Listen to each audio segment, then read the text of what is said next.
Hi, I'm Don Mooers and welcome to Montgomery Week in Review. The 2014 session of the Maryland General Assembly has completed its important work, and as usual, there are successes and failures for Montgomery County's interests.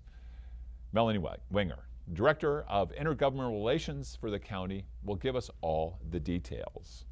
One bill which passed this year and is likely to be signed by the governor will affect many Montgomery County families.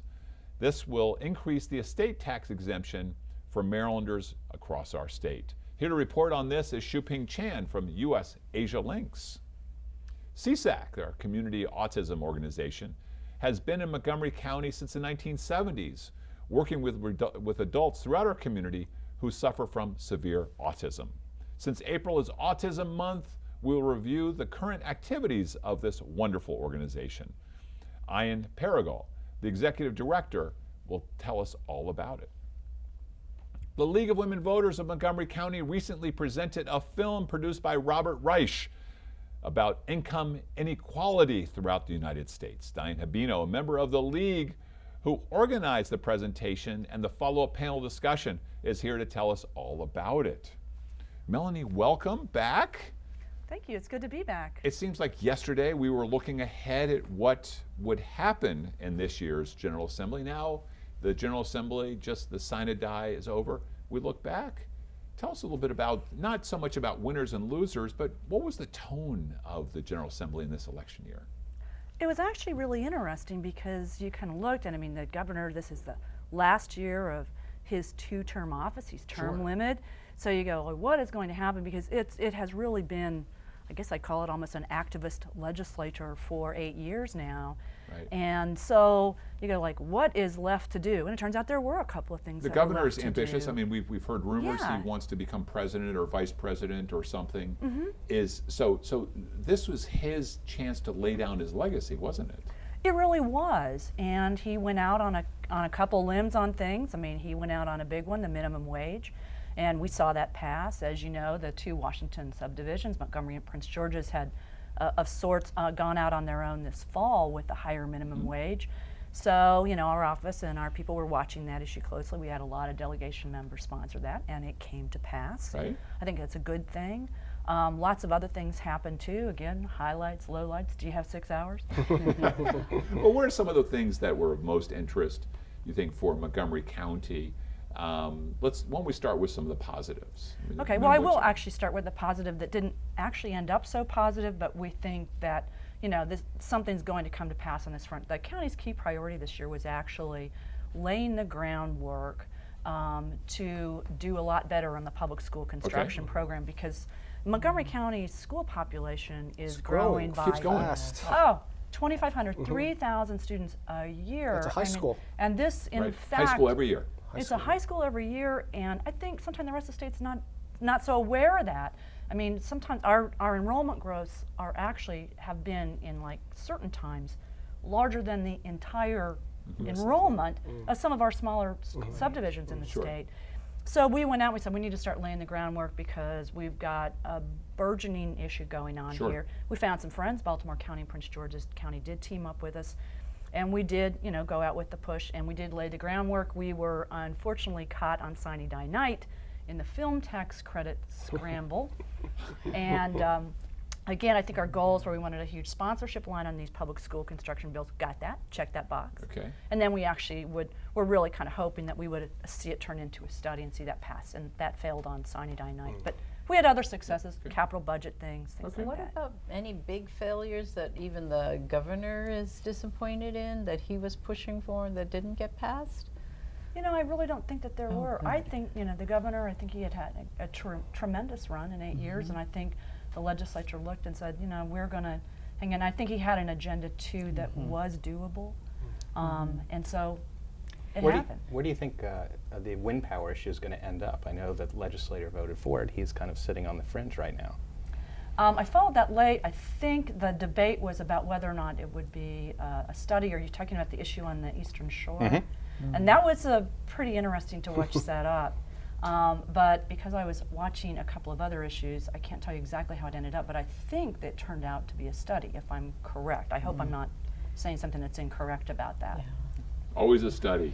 Always a study. I have to having Hollywood come to Annapolis, though. Oh, I understand. yeah. I understand the party that all of us should have been at or wanted to be at was Kevin Spacey buying drinks for every member of the General Assembly and the O'Malley administration. Everybody. In the Frank Underwood way. So having wow. Yeah, well, Veep has also filmed a lot in Maryland. So there's two, really Right, hot yeah. shows that are, happening in Maryland and in this region. And so both of them are recipients of the film tax credit. So that turned out to have a lot of facets of interest, Hollywood glitz, late night trauma over what that final piece of legislation would look like or not.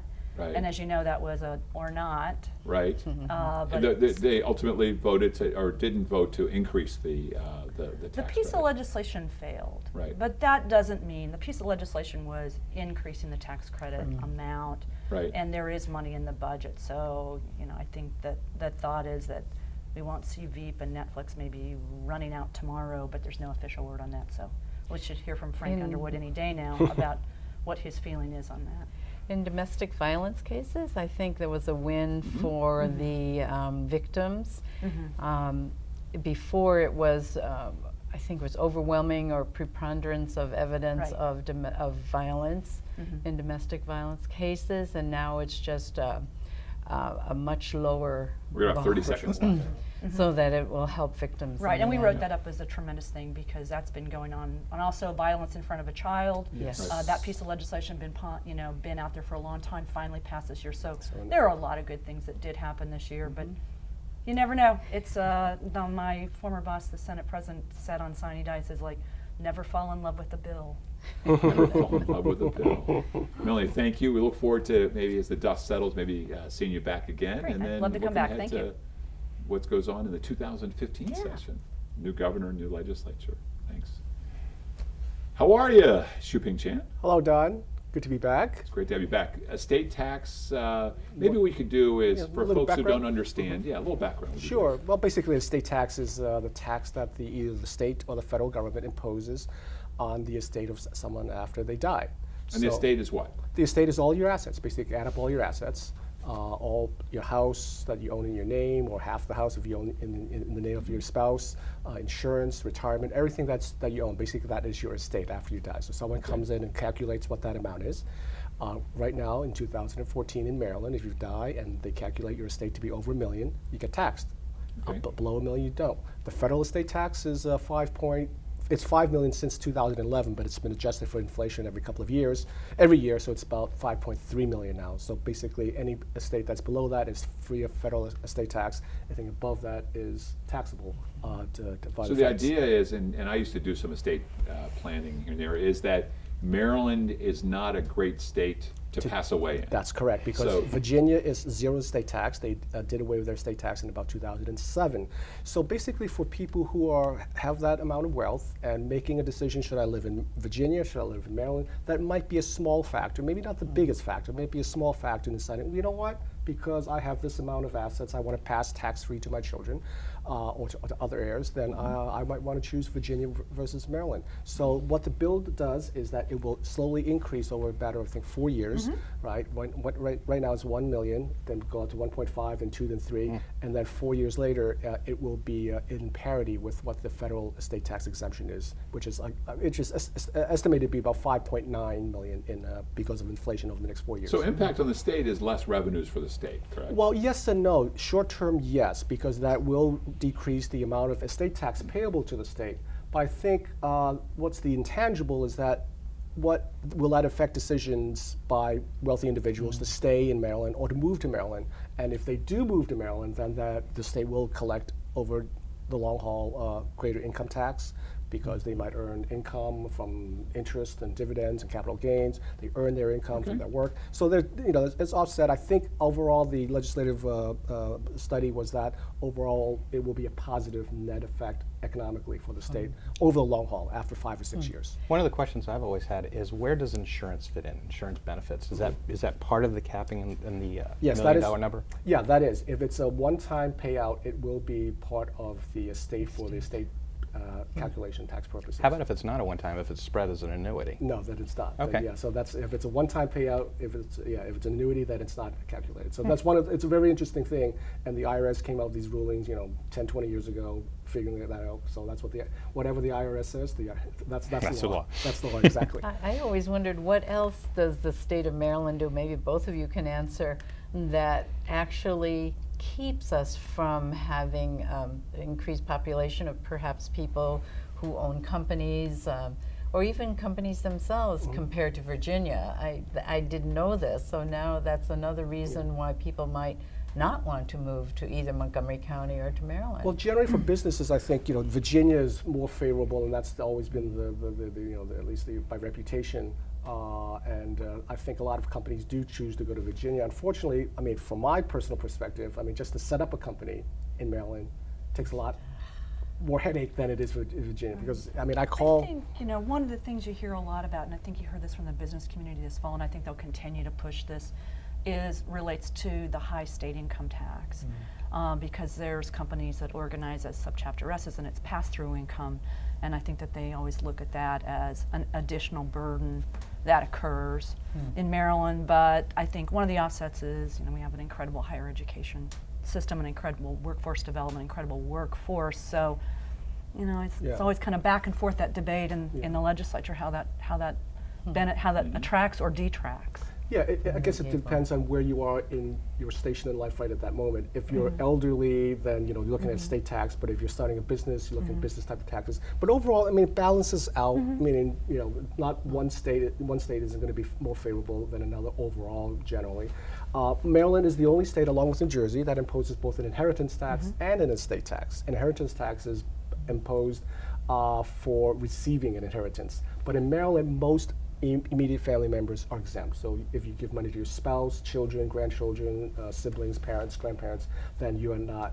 facing an inheritance tax. But if you give it to a friend, a neighbor, or a niece or a nephew, that's a relative, then the 10% estate inheritance tax is imposed. You have 30 seconds left. What was the feel about that acceleration? I mean, it goes from $1.5 million to $2 million very quickly. Does that seem, was there a feel that seemed a little quick, or was there a push to try and shorten 10 seconds. those limits?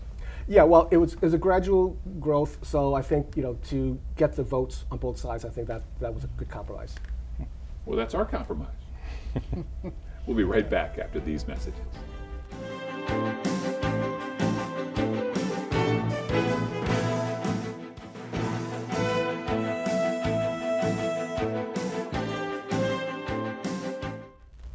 And we're back. Hi, welcome. I think this is your first time on our show. It is. Thanks for having me. I really appreciate it. Well, it's great. And autism is such an important issue. April is Autism Month. Maybe you can tell us a little bit about the organization you direct, and also a little bit, maybe we can get in about why autism is such a huge issue. Absolutely. Well, CSAAC, which stands for Community Services for Autistic Adults and Children, it's been around since 1979, and we provide lifespan services for children as young as 18 months, newly diagnosed, all the way through adults who are now retiring. So, the whole gamut. And we have a early intervention program, and that's where you're working with young kids and trying to teach them some skills so that they perhaps don't end up in our school, which we also have as a cool school called the Community School of Maryland. Right. And then we have residential properties throughout Montgomery County, really 51 of them, so quite a number. Wow. And in those residents, there are adults, and there's also children's homes. The adults also go to work, so we have a very successful supported employment program. National average for employment is about 11% for those who are disabled, and we actually employ above 80% of the individuals, so very succcessful. Wow. And why haven't you been on the show before, Ian? I've never been asked. I'm happy to be here today. This is great. Before I let everybody else come in with their questions, how long have you been with the organization? I've been at CSAAC now for 11 years, and I've been exec director for about 8 at this time. Okay. So with all the good works that the organization does, are you covering 100% of people with needs who have autism? Well, the normal individual that's going to come to service is going to be referred from the Maryland State Department of Education. Let me just interrupt right here. As you're going through the story and all this stuff, people can learn about more On through the website, What's absolutely. that website again? It's CSAAC.org. Okay. So very simple. But yeah, the normal path is they're going to get referred by either the educational departments or the Development Disabilities Administration, and they're going to come in for services as an adult or a child. And we actually have a contract with Montgomery County Infants and Toddlers for the youngsters aged, really from diagnosis up to age 3. Well, nowadays, the more and more earlier diagnosis of autism, is that right? The newest developments? Yeah, it is getting earlier, but the recent study from the Centers for Disease Control really found that there's been no change in the last 2 years for the diagnosis time period. The average throughout the United States is about age 4, but they're trying to get that down as close to 18 months as possible. But if you think about it, it's a developmental disability, so there's certain developmental milestones that one has to attain in order to know whether or not a parent should start looking. So what's going on? I mean, what's the science, or what's the comment about how this larger population by the day being diagnosed? Well, it's a great question, and they've been studying it now for almost a decade nationally. And they're really not that much further along than they used to be. The common thought right now is it's a combination of genetics and environment. And maybe that environmental stimulus is a trigger, and somebody might have genetic predisposition for autism, and that environmental trigger occurs and therefore starts kind of this chain. We had the whole vaccine issue, and I understand that quite a few school districts around the country are now seeing that kids in the schools are coming down with whooping cough, Right. and measles, because parents, in their concern about autism. What is the link between vaccinations and? Well, the CDC, Center for Disease Control, found no link, and it's been evaluated in the court system as well. No evidence of a link. However, we have a lot of anecdotal evidence from our families that parents absolutely are certain that their child went for a visit at 2 years old, got a vaccination, developed a fever, and stopped talking. As simple as that, just like an equation.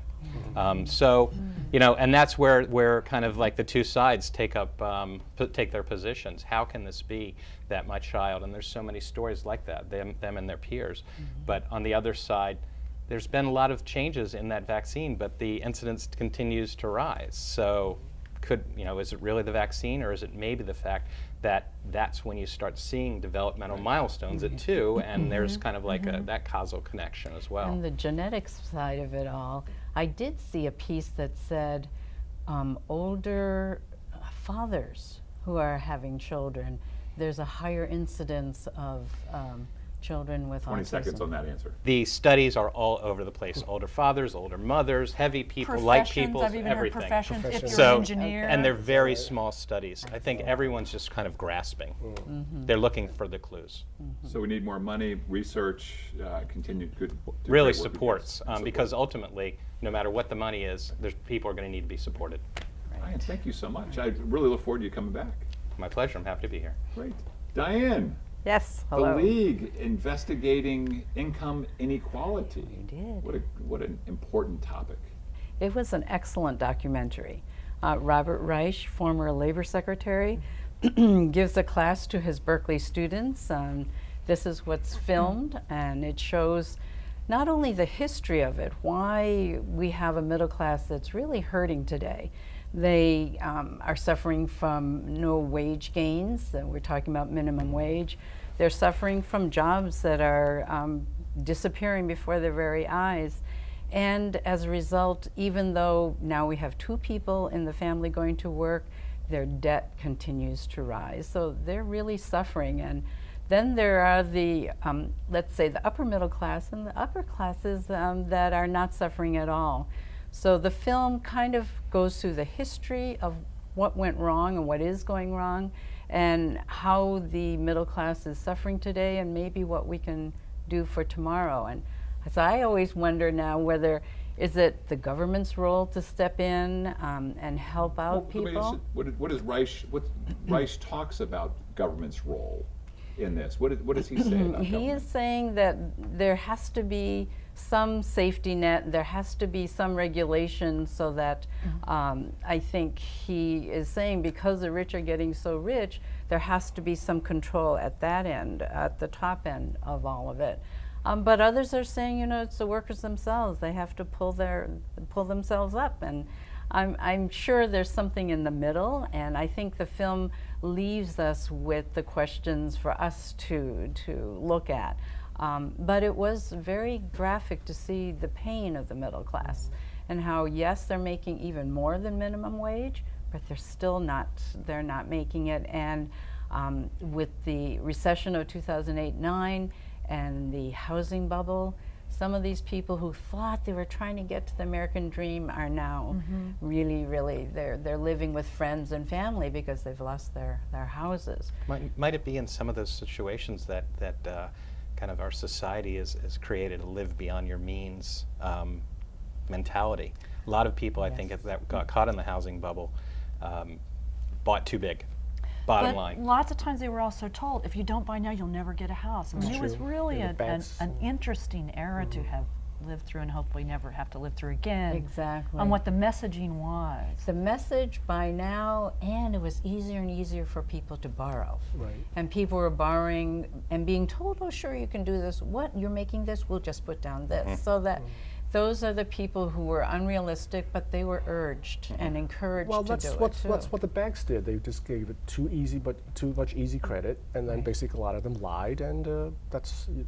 We haven't learned much. I mean, we looked just in this last week Right. or so with these IT stocks and the market going down. Right, Flash Boys, the new book. Yeah, we're looking at, I mean, Facebook spends billions on technology that hasn't even been developed yet.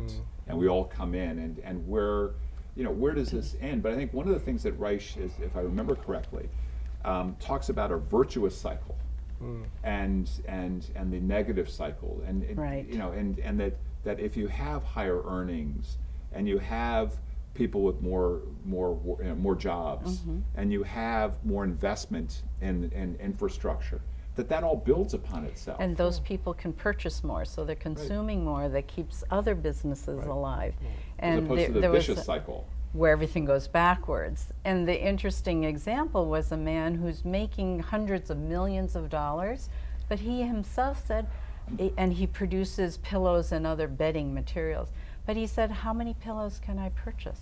How many pillows or how many refrigerators can a rich person purchase? Yet if you have 10,000 or 100,000 people at middle income levels who can now purchase a new refrigerator, isn't that better for the economy? And so that was part of the cycle. That's of Hanauer. Yeah, doing interesting. things. His brother is the owner of the Seattle Sounders, Major League Soccer team, and come out of that, and just very thoughtful. But it was interesting. I don't know. It was Hanauer and then Warren Buffett in the film talking about how it doesn't work when the rich are getting so rich, but. Right. I don't think they reflect all of their peers, do they? No. They do not, and I think that is the conundrum that we're all in today. And I think one way out, perhaps, is to have people who are suffering and seeing life as it really is vote to their advantage, vote in their better interests, and not think that, oh, it's my fault or just around the corner. If I do something different, it will get better and I'll be able to reach the American Campaign dream. reform really helps that, doesn't it? Because it gives, Yes. I was just thinking the same The thing. Koch brothers, right? How They're did the Koch- you're right. Being from Wichita, Kansas, right? home of the Koch And there's brothers. no limits. Didn't they throw out limits now? Limits are gone. Yeah. So you can buy your next election. We've got 10 seconds. The film left you more optimistic, less optimistic about being able to I change think the more realistic, and I Oh, think that's a it good behooves all of us to be more realistic and do something about it. Thank you, Diane. That's the last word. Thank you guys for joining me today, and thank all of you in the viewing audience for joining us for this week's edition of Montgomery Weekend Review. I'm Don Mooers. Please join us next week at this very same time.